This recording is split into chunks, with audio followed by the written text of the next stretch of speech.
Happy 2020, everyone. Welcome to the new year and the new decade. It is January 2nd today, and I spent this morning reconciling my budget for December 2019.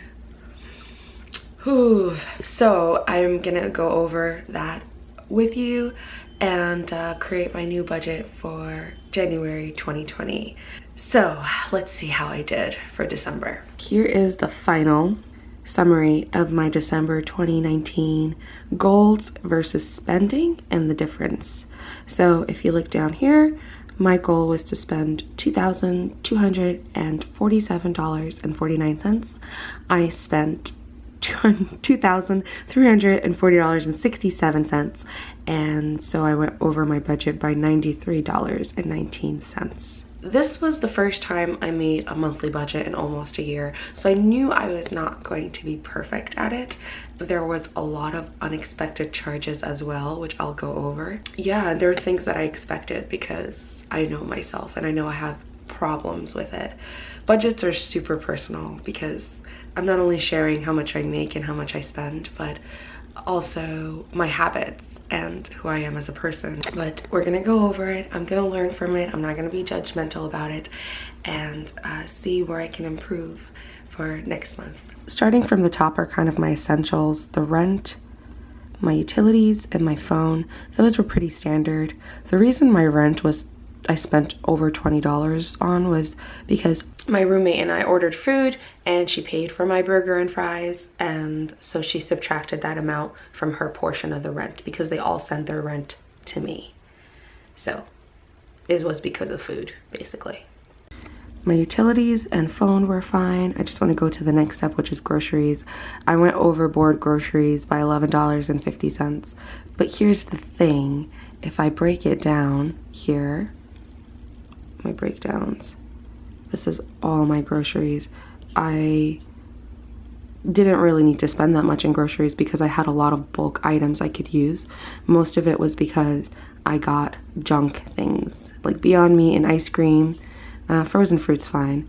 These Stop and Shop groceries were usually pre-made frozen meals, more frozen meals, believe it or not. This is my grocery haul. Isn't this? I have a problem. Like, literally everything is here is boxed. If I made it from scratch, it would have been cheaper, but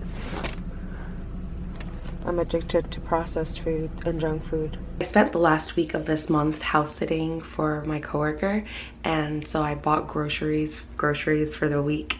And because I didn't plan properly, a lot of the stuff that I already made and I had home here expired and went bad. So that's the reason why I went overboard with groceries. I just realized how bad this one looks. So I spent a lot of money on food, and then hygiene, nothing. I spent nothing on hygiene.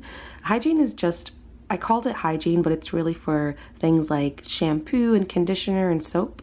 It doesn't mean I didn't take a shower. I took lots of showers, do not worry. But the thing is, I bought last month a huge bulk of conditioner and shampoo, and they last a couple of months for me. Eating out, I went overboard by $47 I spent. So if you see the breakdown here, it's a lot of eating out. Friday night, Saturday night in the beginning of the month. I leave little notes myself like, Friday night, did you have to? Well, here's the thing. I think eating out, like those two first nights, I shouldn't have gone overboard, but eating out with friends and for social reasons is something I enjoy and something I want to do, and that's the reality of the budget, of this eating out budget. But as you'll see, that's not really what I spent it on. The rest of the breakdown is snacks. I consider snacks as eating out because I'm not getting groceries, I'm eating them usually all on the same day. Snacks. Vending machine, snacks. I clearly have a snacking problem. Household things, I ended up not getting anything. I did want to get like a plant, but because I knew I spent a lot on food, I didn't do it. Car gas, I underspent. I found cheaper gas stations and I planned accordingly, so I'm proud of myself for that. Metro card, I overspent. I call it Metro, and it's supposed to be for the Metro card to get into the city, but a lot of it, actually, the reason I went overboard was because I took here we go, Lyft. That's the Metro card refill, and another Uber. I don't know why I didn't plan for any Ubers. I was like, I'm gonna take the train everywhere. So that didn't happen. I finally got a library card, and so I canceled my Audible. Clothes, look at this. I did a little cheat because I bought these shoes last month and I decided I don't actually want to wear them or keep them. So I returned them and got a refund and added that to my budget for this month's clothes. And then I ended up not spending any money on clothes this month because I overspent in a lot of things.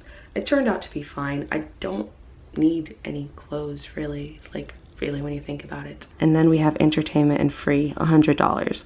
I gave this $100 for me for fun and also as a buffer. It was supposed to be for New Year's Eve plans and museum trips and fun outings, and I went over it by $23 and didn't really do anything. So let's see what the breakdown is for this. An overdraft fee from the bank, I know. Belly dancing show, yes, something good. The whole point of that budget. Starbucks, what? I forgot to turn off autofill, so I put it on my free money as like, you know, that's my mistake. I forgot to turn off the autofill on my Starbucks app. Good news is my overdraft fee was refunded. I miscalculated when to deposit a check and I had my first overdraft fee, but because I called them, they got rid of it. So calling helps. This was like last night, well, the night before. We were supposed to go to the Copacabana after an open bar. So first of all, the open bar was advertised to be $20. It ended up being like a $20 entrance and then $20 open bar. So that was not planned. And then the Copacabana,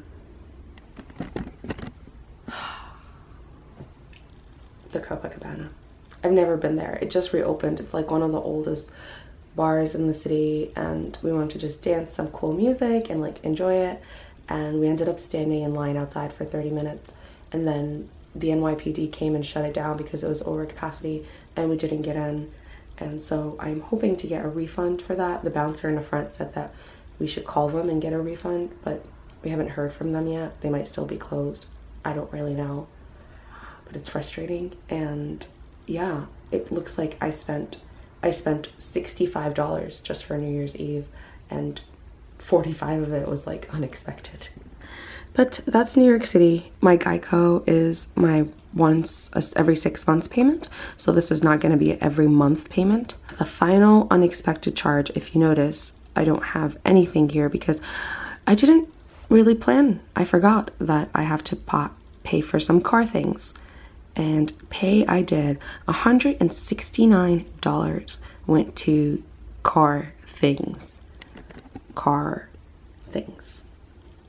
What are car things, Rauya? What are they? $51.50 was for a parking ticket. The DMV, that's right, I moved, so I need to get a new license.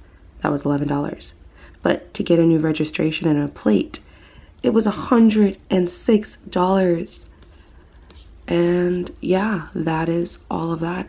If I didn't have that, my budget would have been fine. I would have been under budget because what I overspent on food and eating out and Ubers, I underspent on not buying things and not getting household things or clothes and stuff like that. And so it balanced it out. But because I didn't plan for my car maintenance things, I was overboard. Now for the good part is I managed to save the $3,000 this month. My goal is to save $3,000 a month for the next year and more if I can. I want to save up 60% of my income, which I did, and it goes into VT is my Vanguard index fund. My income was very good. I also had an unexpected one. So I have my paycheck, and this is my car reimbursement miles for work. This, do you see this? YouTube AdSense. This is finally, I got paid for that crazy video that went viral. I made $849, so that was a big up for this month. Payment was my house sitting and pet sitting, $500 from that. So I made a total of $5,700, and I spent a total of $2,340, and I had $3,000 socked away into my Vanguard. My budget for January 2020. My total budget is $1,985. Some changes that I made was my car gas. I brought it down to $120. Also adjusted my eating out budget to $120 right here. That kind of breaks down to going out for a meal once a week at around $30 total. I finally remembered I do still have to get my car parking permit, and that's around $15. And the other charge that is just for this month is my acting class. I start my acting class again this month, and that is $490 for 3 months. So yes, this is our total. Wish me luck.